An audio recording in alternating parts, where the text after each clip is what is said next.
Madame la Présidente, Mesdames et Messieurs les députés, Monsieur Bompard,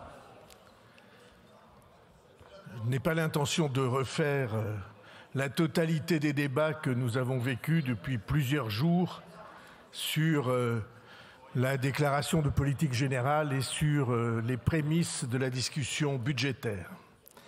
Je voudrais simplement vous lire une lettre qui a été publiée il y a moins d'un mois, exactement le 17 décembre, par la totalité des organisations des entreprises et la grande majorité des organisations syndicales, signant ensemble un document sans précédent qui s'adresse précisément à vous, aux élus et aux responsables politiques. L'instabilité, disent-ils, dans laquelle a basculé notre pays fait peser sur nous le risque d'une crise économique aux conséquences sociales dramatiques. D'ores et déjà en France, disent-ils, les projets d'investissement sont gelés, les intentions d'embauche sont révisées, les défaillances d'entreprises de toute taille se multiplient au point d'atteindre un niveau inconnu depuis longtemps. Derrière ces remontées, c'est toujours ces organisations qui parlent, les organisations de la démocratie sociale en France.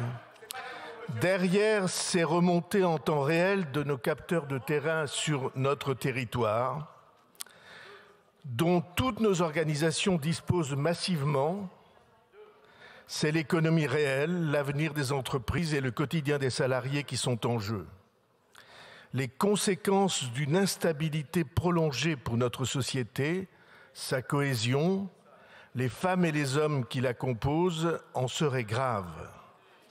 Dans le respect du fonctionnement de nos institutions et des choix des élus de la nation, il est de notre devoir de vous alerter sur les risques réels qu'une telle instabilité génère.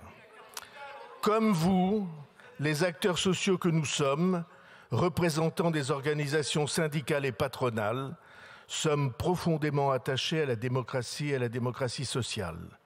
Nous sommes déterminés à participer pleinement aux transformations de notre société, confrontés à une situation budgétaire et à des mutations sans précédent, qu'elles soient technologiques, géostratégiques, démographiques ou climatiques. C'est pourquoi nous appelons, au nom de la confiance que les millions de salariés et chefs d'entreprise que nous représentons placent en nous, et l'esprit de responsabilité qui nous guide, à retrouver au plus vite le chemin de la stabilité, de la visibilité et de la sérénité. La voie du paritarisme, qui passe par le dialogue, la négociation collective et la construction du compromis, est en capacité d'apporter des réponses concrètes. Nos organisations en ont fait encore récemment la démonstration.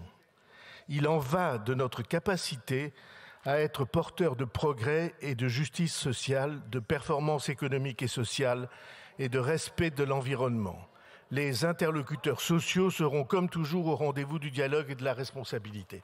Toutes les organisations représentant des entreprises et la majorité, l'immense majorité des organisations de salariés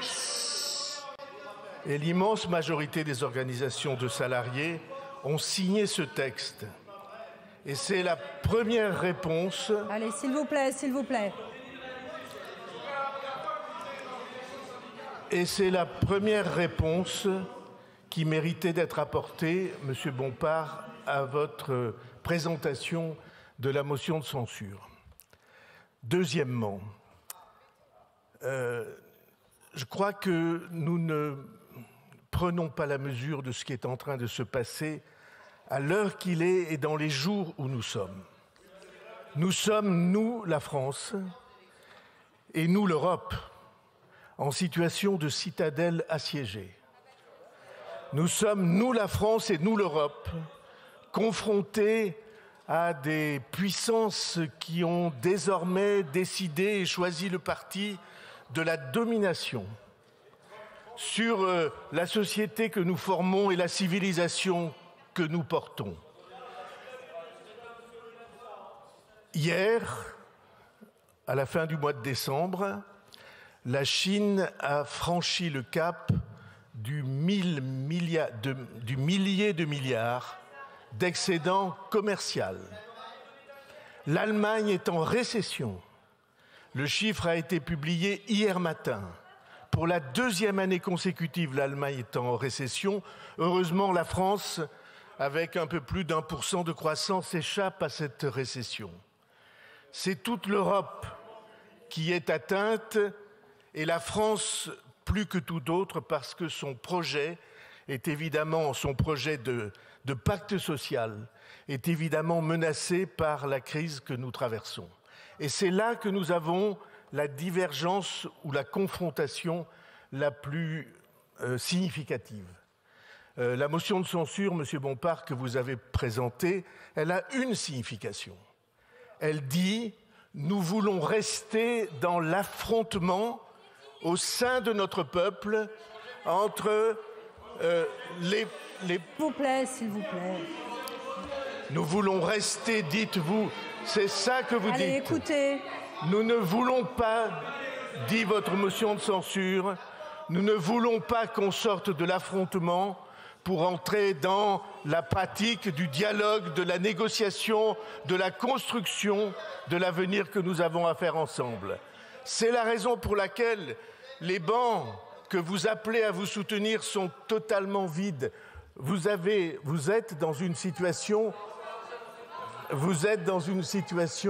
où vous voulez choisir la guerre intestine au sein de notre pays. Vous voulez que l'affrontement soit la loi, que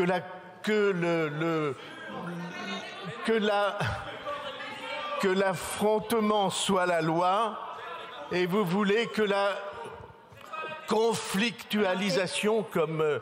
Excusez-moi, Monsieur le Premier ministre, ceci ne doit pas être un dialogue. Je demande aux députés de la France Insoumise de bien vouloir se taire et d'écouter Monsieur le Premier ministre qui va faire son intervention et nous reprendrons le cours de nos travaux.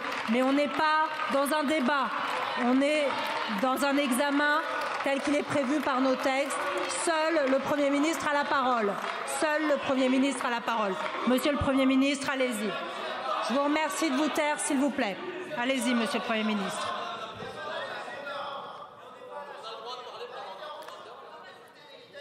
Monsieur le Premier ministre. Merci, Madame la Présidente. Et donc, je dis que le choix qui est devant nous, dans la situation si grave que connaît notre pays, et dont toutes les activités, dont tous les travailleurs souffrent et sont menacés, ce choix est entre l'affrontement intérieur perpétuel et la tentative de chercher un chemin de dialogue, de réflexion, de compromis, de négociation pour que les choses avancent. C'est la raison pour laquelle ce vote est très significatif. La démocratie, ça n'est pas l'affrontement perpétuel. Et donc, de ce point de vue-là, je prétends que le vote que nous allons avoir est absolument significatif. J'ajoute que le chemin que nous avons choisi de prendre, ce chemin-là, c'est celui de la tentative, je ne suis pas assuré qu'elle réussira, de construire un avenir différent à partir de la contribution de tous ceux qui, par l'expérience sociale et politique, savent, disent, affirment qu'ils vont pouvoir améliorer la situation de notre pays. La situation de notre pays du point de vue des finances publiques, elle est terriblement inquiétante. La situation de notre pays du point de vue de l'économie, de l'industrie, elle est terriblement inquiétante. Cependant qu'ailleurs, et on peut tourner nos regards vers les États-Unis, où le président sortant des États-Unis a fait hier soir un discours extrêmement significatif, parce qu'il a dit que ce grand pays était en voie de se trouver livré à des oligarchies.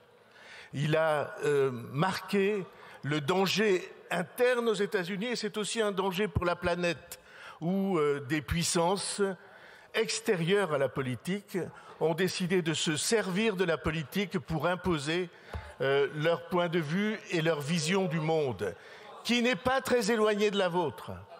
Parce qu'en réalité, ceux qui veulent l'affrontement et ceux qui veulent la domination, ils sont au fond du même avis.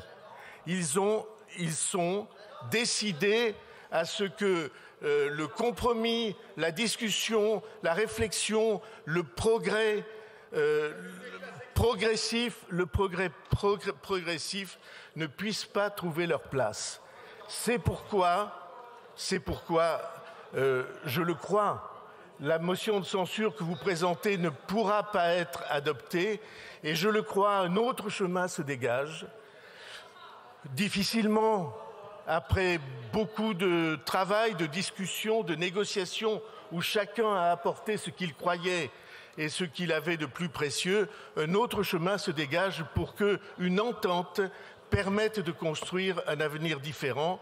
C'est la seule réponse qui doit être apportée par le vote que va émettre l'Assemblée nationale à la motion de censure destructrice que vous avez présentée. Je vous remercie. Merci beaucoup, Monsieur le Premier ministre.